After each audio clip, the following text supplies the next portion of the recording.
Jesus sent out his followers out into the world with a message, and both the sending and the message remain non-negotiable today. No matter how much our society revises its versions of truth, how often people tell us to keep our beliefs to ourselves, or how skeptical others are of our faith, the imperative is still there. We should have no problem complying with the formal and informal rules of society, respecting the diversity of our culture and the people who compose it. But we still have a responsibility to be influential somewhere, somehow, in someone's life. So you might ask, how do we go about this? Some of us are bold in our conversations, while others' strengths are seen in examples of love and faith.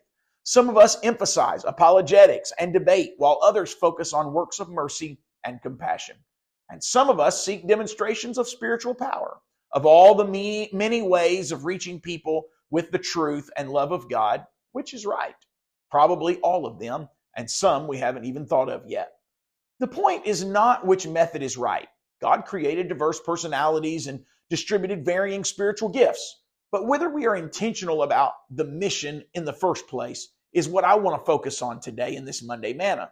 People who rely exclusively on principles develop a relationship with principles rather than God.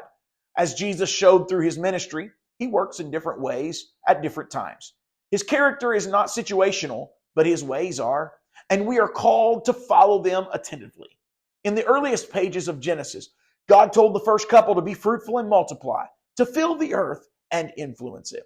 The words of Jesus to his followers are the spiritual version of that same mission. He looked at his disciples, and here's what he said: go and make disciples of all the nations.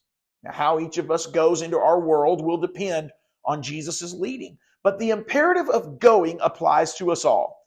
Every believer is called to pursue a life of fruitfulness, whether we ever see the fruit ourselves or not. Set your heart on that mission in full confidence that God is with you and will lead, strengthen, and bless you wherever you go. In the closing of today's Monday Manna, why don't you ask yourself, which corner of the world am I called to influence? Oh Lord, show me, lead me, and fill me. I say yes to your calling today and forever.